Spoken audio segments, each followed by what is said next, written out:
O motorista da caminhonete que causou um acidente em Ibiporã, matando 2 pessoas e deixando mais 3 feridas, tinha 60 multas de trânsito acumuladas. Edson Neves tem mais informações. Edson, ontem eu até comentei aqui que era um levantamento que a gente tinha que verificar por que é que esse cara está com a carteira cassada. E a prova, mais uma prova cabal da irresponsabilidade dele no trânsito. 60 multas. Ô Edson, é muita coisa, né, cara? É muita coisa, Cid, é muita coisa. E isso explica, em partes, o comportamento desse motorista e o que aconteceu também no último sábado. Infelizmente, 2 pessoas mortas, mãe e filha, outros 2 homens internados em estado grave. Esse papel que eu estou nas mãos aqui, Cid, não sei se a gente vai conseguir mostrar ao certo, isso aqui é o extrato completo. Quando você apresenta os seus dados no Detran, existe um extrato completo, nossa produção conseguiu e teve acesso. E aqui nós temos alguns dados só para a gente ter uma ideia, Cid, a respeito, então, aqui do Éder Henrique Rodrigues na condição de motorista. Claro que eu não vou ler tudo, porque são mais de 20 páginas, não vou ficar o Tarobá Notícia inteiro aqui falando a respeito desse assunto. Mas só para a gente ter uma ideia a respeito desse contexto mesmo que a gente traz, investigando essa conduta do Éder enquanto motorista. Então aqui, a data da primeira habilitação dele, Cid, foi 16 de junho de 2009. Então, ele tirou a sua primeira carteira de habilitação 15 anos atrás. E aí, nós temos, durante esse período, pelo menos até o ano de 2021, que é a data em que esse registro nos apresenta as infrações de trânsito, Cid, diversas infrações variadas, desde multa de caráter de natureza média até grave e também gravíssima. Eu vou pegar algumas aqui só para a gente ter uma ideia, Cid. Então nós temos aqui uma infração por executar uma conversão à direita em local proibido.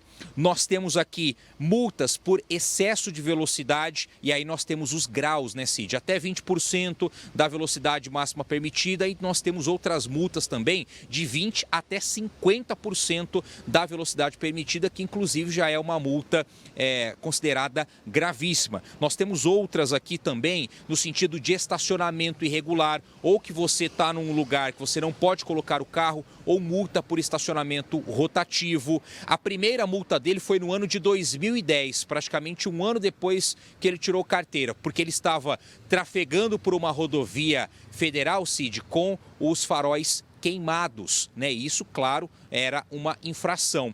Então, dentro de tudo isso, a gente tem falta do uso do cinto de segurança, falar ao celular enquanto dirige. Cid, tudo que você imaginar de infrações, nós temos aqui nesse extrato. Então, desse período de 2010, que foi o ano da primeira multa, até o ano de 2021, que foi o que o sistema do Detran nós conseguimos extrair e conseguimos ter acesso, Cid, mostra então 60 infrações de trânsito. Eu fiz uma conta rápida aqui dos pontos que foram aplicados, passam de 300, só para a gente ter uma ideia. Outra informação que a gente apurou também é que durante esse período, o Éder ele respondeu a 6 processos de suspensão da carteira e 2 processos de cassação da carteira.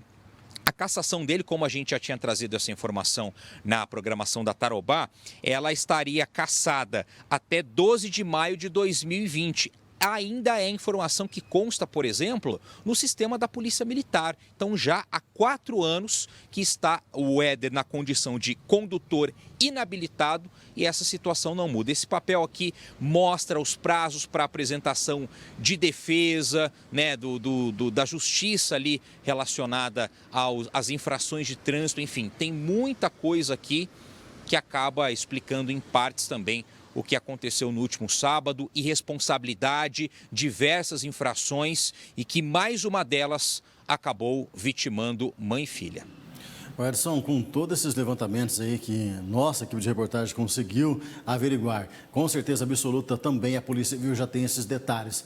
Agrava um tanto quanto mais a situação desse rapaz aí no hospital e depois assim que ele foi para a cadeia, Exato, Cid, porque tudo isso é levado em consideração dentro das chamadas qualificadoras também, né? Porque até nós tivemos acesso ao auto de flagrante que foi feito pela Polícia Civil, já que o Éder não foi levado para a central de flagrantes porque ele foi hospitalizado, mas de qualquer forma o procedimento ele é feito pela Polícia Civil. Então, o delegado de plantão, ele foi lá e pediu a prisão preventiva do Éder, e aí o Ministério Público ou ele dá o parecer favorável ou dá o parecer contrário até a decisão da Justiça. A gente já sabe como é que foi, a Justiça decretou a prisão preventiva, que é aquela por tempo indeterminado. Mas um fato também que chama a atenção, Cid, é o seguinte: na manifestação do promotor de justiça do Ministério Público, ele colocou o seguinte: não há medida cautelar que possa substituir esse pedido de prisão. No que diz respeito ao seguinte, poderia acontecer a seguinte hipótese, Cid: o Edson Neves, carteira cassada, causou um acidente de trânsito com vítima fatal, o delegado pediu a prisão do Edson Neves. Aí o promotor vai lá, pô, o cara é réu primário, o cara tem endereço fixo, assim assado. Não, então vou fazer o seguinte, vamos mudar essa prisão em flagrante, vamos pedir, por exemplo, a utilização de tornozeleira eletrônica, que seria uma medida cautelar, por exemplo. Então, o que a promotoria de justiça lá de Ibiporã, ela entendeu? Nenhuma cautelar, seja tornozeleira ou alguma outra coisa, vai substituir em altura a gravidade desse delito. Por isso que foi dado o parecer favorável à prisão em flagrante e depois à prisão preventiva desse motorista. O promotor entendeu que, se ele já estava com a carteira cassada, que é a última chance ali, olha, você já cometeu muitas infrações, sua carteira está cassada. Se mesmo assim, com a carteira cassada, ele continuou a dirigir, não é uma medida cautelar que vai impedir esse homem de pegar as chaves e ficar atrás do volante novamente.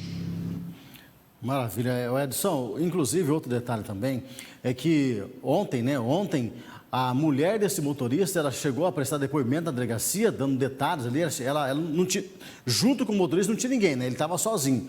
Mas qual que foi o teor desse depoimento aí, Edson?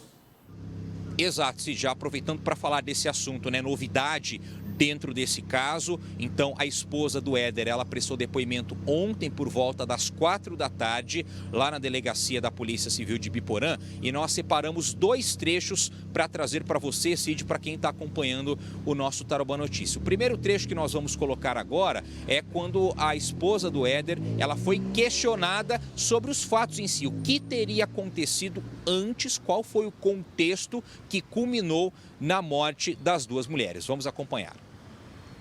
Até agora eu também não consigo entender, porque nós saímos do serviço, era 7 horas da noite, paramos para comer junto com uns amigos nossos, com as crianças, e ele foi levar o meu cunhado embora, que trabalhava com nós. E logo em seguida já chegou a notícia do que havia acontecido. Mas eu cheguei lá, já tinha acontecido, ele já estava no chão. Tem uma pessoa que viu ele já desmaiado no volante antes de bater, mas até a hora que ele estava comigo, ele estava normal, ele não falou nada que tinha passado mal, que estava passando mal, alguma coisa assim. Nós sentou para comer e ele foi levar o irmão dele embora, que é funcionário meu. Aí na volta já aconteceu isso. Tá aí, Cid, essa é a versão da esposa do Éder, né? Segundo ela, então, é por volta das 7 da noite que ela chegou lá no local onde eles estavam e o Éder saiu para levar o irmão embora e aí causou esse acidente. É uma versão que acaba não coincidindo totalmente com o que a Polícia Civil já apurou até o momento, porque segundo a Civil, o Éder estaria sozinho dentro da caminhonete, dentro da Amarok, quando ele causou esse acidente, né? Esse, então, claro, é a versão apresentada pela esposa. E agora vamos trazer um outro trecho a respeito desse depoimento da esposa, no sentido que ela fala que testemunhas teriam visto o Éder desmaiando após o acidente e ainda também está uma versão muito conflituosa. Vamos acompanhar. Você falou que alguém viu ele desmaiado no volante? Isso. Como foi isso? Tem um amigo nosso passou hoje no Lava Rápido e comentou que a tia dele viu A hora que ele vira a rua da serralheria ali, que ele sobe, ele cai para frente. Ele desmaia e vai. Aí ele já sobe na calçada e invade a churrascaria. Ele já estava no volante, já caído para frente e acelerando. Então provavelmente ele deve ter desmaiado e o pé ficou no acelerador. Porque ele não esboça nenhuma reação de tentar frear, de tentar virar para o outro lado pelas filmagens que a gente vê. Tá aí, Cid, é mais um trecho apresentado pela esposa do Éder sobre o que teria acontecido antes desse acidente fatal. Lembrando, né, que a versão dela, tudo isso será apreciado pela Polícia Civil de Ibiporã. Até ontem, na hora do almoço, né, a gente trouxe ainda que a Polícia Civil ainda não tinha ouvido ninguém, porque os investigadores estavam em diligências ainda em busca, por exemplo, de câmeras de segurança que mostrassem onde o Éder estava e qual foi o trajeto feito por ele. Inclusive, ontem, ainda à tarde, né, no Tarobá Urgente, nós mostramos câmeras de outros ângulos para tentar ilustrar melhor também para o nosso telespectador esses segundos antes da caminhonete colidir contra esse restaurante, de atingir essas 4 pessoas. E agora nós temos o depoimento da esposa do Éder. Tudo isso agora será analisado pelo Dr. Vitor Dutra. Inclusive, nós estivemos lá na delegacia de Ibiporã hoje de manhã em busca de um posicionamento do Dr. Vitor com relação a isso.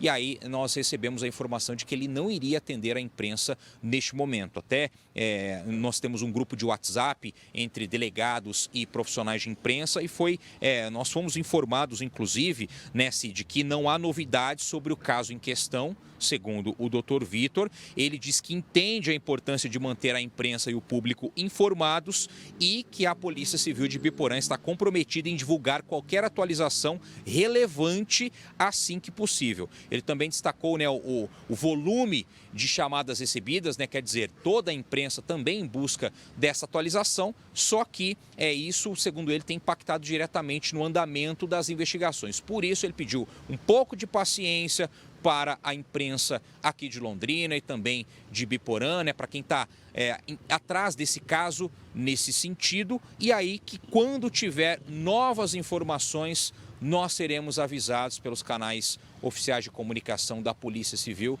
para trazer então novidades a respeito desse caso. Aproveitando, Cid, para a gente falar também a respeito das atualizações do estado de saúde, né, das 3 pessoas que continuam internadas, as 2 pessoas vítimas e também o Éder, o motorista que causou esse acidente. Então, o Éder, ele, segundo a assessoria de imprensa do Hospital Universitário, ele permanece internado em um leito de UTI. E aqui nós temos mais detalhes. Segundo a assessoria de imprensa do HU, ele está entubado, sedado e permanece em estado considerado grave. O Roberto Fávaro Ledo, aquele homem de 58 anos, também está internado no HU. Aqui, também, segundo o HU, ele está paciente sob cuidado de terapia intensiva. Ele está entubado, só que ele está em um quadro clínico estável e também consciente, segundo o Hospital Universitário. Já o Edson Mariano Oliveira, de 53 anos, ele está internado no Hospital Evangélico e apenas a única resposta que nós obtivemos da assessoria de imprensa, eles se limitaram em dizer que o Edson continua em estado grave.